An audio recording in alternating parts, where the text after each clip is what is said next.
Hello നമസ്കാരം, ഞാൻ അനീഷ് ഇബ്രഹാം. കഴിഞ്ഞ കുറച്ച് ദിവസങ്ങൾക്ക് മുൻപ് ഇംഗ്ലണ്ടിലെ ബ്രാഡ്ഫോർഡ് എന്ന് പറഞ്ഞ സ്ഥലത്ത് ഒരു മലയാളി അദ്ദേഹത്തിൻ്റെ വൈഫിനെ ഡ്യൂട്ടിക്ക് കൊണ്ടുവിടാനായിട്ട് അദ്ദേഹവും വൈഫും കുട്ടികളുമായിട്ട് കാറിൽ പോയി. ജോലി സ്ഥലത്ത് വൈഫിനെ ഇറക്കിയതിന് ശേഷം തിരിച്ച് വീട്ടിലേക്ക് എത്താനായിട്ട് ഏകദേശം 20 മിനിറ്റ് സമയം കൊണ്ടാക്കി തിരിച്ച് ഏകദേശം അരമണിക്കൂറിനുള്ളിൽ തിരിച്ച് അദ്ദേഹം വീടിൻ്റെ മുന്നിലെത്തിയപ്പോൾ മുന്നിൽ ഒരു ബൈക്ക് തുടർച്ചയായി ഹോൺ അടിക്കുന്നത് അദ്ദേഹത്തിൻ്റെ ശ്രദ്ധയിൽപ്പെട്ടു.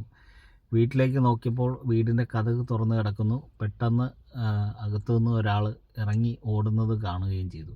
ഇദ്ദേഹം പെട്ടെന്ന് സ്തബ്ധനായി വീട്ടിലേക്ക് ഓടിച്ചെന്ന് നോക്കിയപ്പോൾ മുഴുവൻ സാധനങ്ങൾ കതക് ഫ്രണ്ട് ഡോറിൻ്റെ ലോക്കെല്ലാം പൊളിച്ചിട്ടിരിക്കുന്നു. അകത്തെ മുഴുവൻ സാധനങ്ങളും ഞാൻ അതിൻ്റെ വീഡിയോ ഫോട്ടോസ് കാണിക്കാം.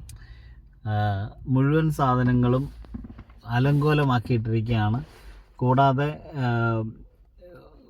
വളരെ കരുതലോടുകൂടി സൂക്ഷിച്ചു വെച്ചിരുന്ന സ്വർണം, ഏകദേശം 8 പവനോളം സ്വർണ്ണമുണ്ട്. ആ സ്വർണവും എടുത്തുകൊണ്ടാണ് മോഷ്ടാക്കൾ പോയത്.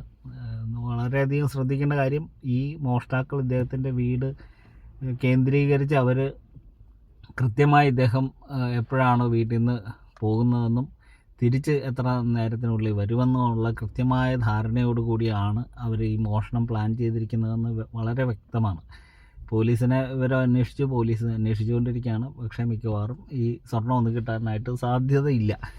നമ്മൾ അറിയേണ്ട ഒരു വിഷയമെന്ന് പറയുന്നത്, നമ്മൾ മലയാളികൾ പലരും ഇതുപോലെ, ഞാൻ ഈ ഫോട്ടോസ് ഒന്ന് കാണിക്കാം നിങ്ങളെ.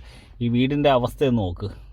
ഈ മോഷ്ടാക്കൾ കയറിയിട്ട് എല്ലാ സാധനങ്ങളും നിരത്തി ഇട്ടിരിക്കുകയാണ്. ഈ ഇദ്ദേഹത്തിൻ്റെ കാറിലെ ഡാഷ് ക്യാമിൽ നിന്ന് ഒരു വീഡിയോ കിട്ടിയിട്ടുണ്ട്. ഈ മോഷ്ടാക്കൾ ഇറങ്ങി ഓടുന്ന വീഡിയോ കിട്ടിയിട്ടുണ്ട്. അത് ഞാൻ കമൻറ്റിൽ പോസ്റ്റ് ചെയ്യാം. പക്ഷേ ഇത് കണ്ടോ, ഡോറിൻ്റെ ലോക്ക് പൊളിച്ച് നശിപ്പിച്ചിട്ടിരിക്കുകയാണ്. വാടകയ്ക്ക് താമസിക്കുന്ന വീടാണ്. ഇപ്പോൾ ഏതായാലും പോലീസുകാർ വന്നിട്ട് ആ വീടിൻ്റെ ഡോറ് ശരിയാക്കി, ഒരു കാർപ്പൻ്ററെ വിളിച്ച് ശരിയാക്കി കൊടുത്തതുകൊണ്ട് ഇപ്പോൾ ആ വീട്ടിൽ കിടക്കാൻ കഴിയുന്നുണ്ട്. പക്ഷേ വളരെയധികം പ്രശ്നങ്ങൾ നേരിട്ടുകൊണ്ടിരിക്കുകയാണ് അദ്ദേഹവും അദ്ദേഹത്തിൻ്റെ കുടുംബവും. ഈ നമ്മളുടെ മലയാളികൾ ഇതുപോലെ ധാരാളം സ്വർണം വാങ്ങി കൂട്ടുന്ന കാര്യവും അത് അണിഞ്ഞുകൊണ്ട് നടക്കാനൊക്കെ വളരെ താല്പര്യമുള്ള ആൾക്കാരാണ്. പക്ഷേ ഇദ്ദേഹം ഈ സ്വർണം ഒരിക്കലും അധികം അണിഞ്ഞുകൊണ്ട് നടന്നിട്ടില്ല എന്നാണ് എന്നോട് പറഞ്ഞത്. നമ്മുടെ വീടുകളൊക്കെ ലക്ഷ്യം വെച്ചുകൊണ്ടാണ് ഈ മോഷ്ടാക്കൾ വരുന്നത്. അതുകൊണ്ട് പ്രത്യേകം ശ്രദ്ധിക്കുക. കണ്ടൻറ് ഇൻഷുറൻസ് എടുക്കാത്തവർ എത്രയും പെട്ടെന്ന് കണ്ടൻറ് ഇൻഷുറൻസ് ഒക്കെ എടുത്തു വെക്കുക. മോഷ്ടാക്കൾ വരാൻ സാധ്യതയുള്ളത് കൊണ്ട് നമ്മുടെ വീടുകളിലൊക്കെ CCTV ക്യാമറകളൊക്കെ സെറ്റ് ചെയ്ത് വെക്കുന്നത് നല്ലതായിരിക്കും. ഈ വന്ന മോഷ്ടാക്കൾ മുഖം മുഴുവൻ മറച്ചുകൊണ്ടുള്ള മാസ്ക് ഒക്കെ ഇട്ടുകൊണ്ടാണ് വന്നതെന്നാണ് പറയപ്പെടുന്നത്.